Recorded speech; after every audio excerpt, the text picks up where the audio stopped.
Hey guys, today we are doing something a little different. I've got 4 different fiberglass 3 weights I've acquired over a few years. I'm going to probably thin them down after I figure out which ones I like the best.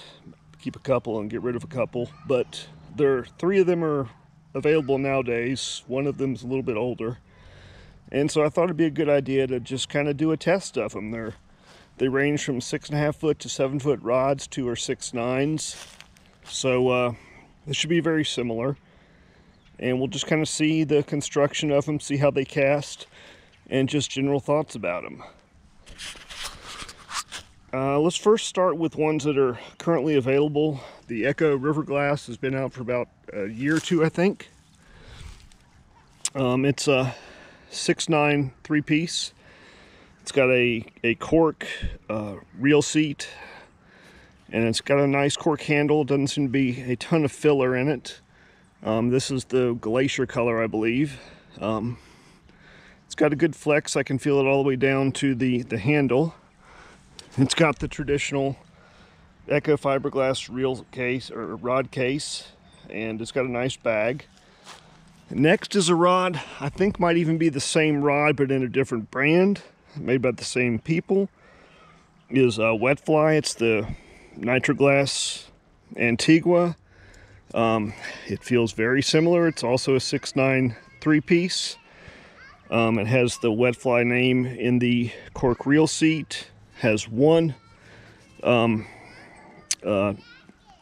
nut, the screw down, whereas the Echo has 2.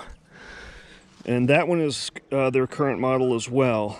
Next is one that's been discontinued. I picked this up as well as the Wetfly from Sierra Trading. This is the Powell Sweetp. This is a 6.5 foot 3-piece 3-weight, and it actually feels quite a bit stiffer than the Wetfly and the Echo, even though it's a little shorter. The weight seems about the same. I'm not sure the weights. And finally, this one seems kind of heavy, to be honest.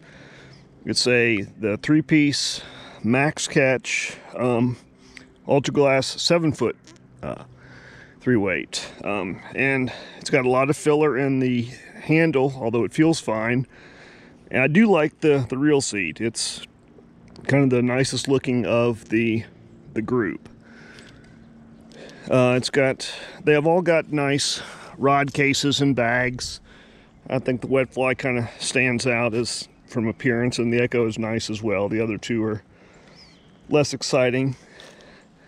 But let's get started. I've got the Wetfly rigged up first, and I'll cast it some and give you my thoughts. Okay, I'm going to probably cast about 30 feet. I don't have a huge area I can cast, but a small 3-weight rod is not something that you can cast great distances anyways.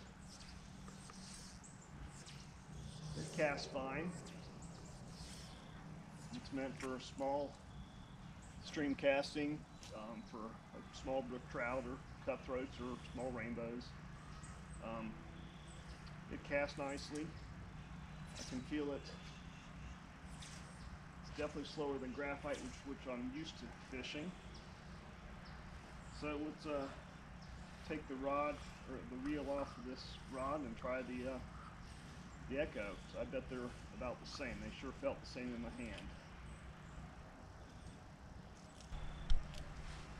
Okay, next up is the Echo River Glass, also 6'9" 3-weight.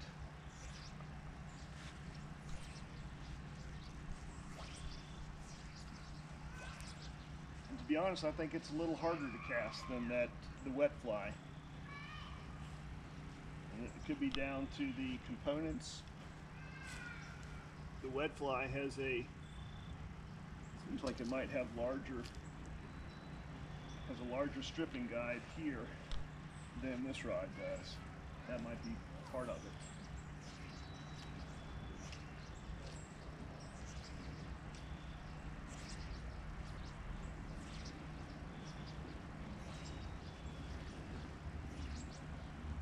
Yeah, I'm having a lot more trouble casting this rod than the Wetfly.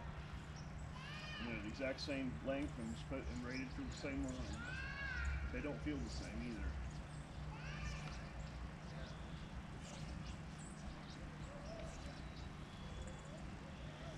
Okay, let's try the Powell next. Okay, next up is the Powell Sweetp. It's a 6.5 foot 3-weight.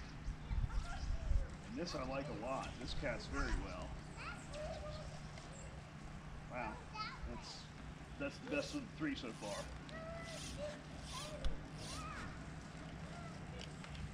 It's a faster rod, and I'm used to casting graphite rods for bass and saltwater, so I've got a stroke that is pretty much developed from casting those type of rods, so it prefers casting a graphite rod.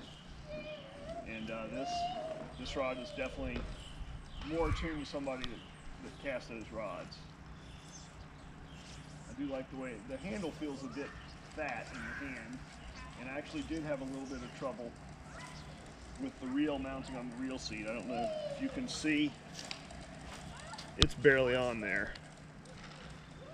And that was one of the reasons I chose this reel, is I have had issues with some of my reels not seating properly.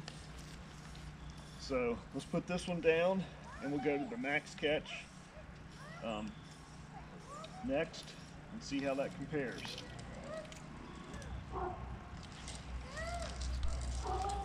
Okay, now I've got the Maxcatch 7-foot rod, and this casts very nicely as well. I can cast it pretty far.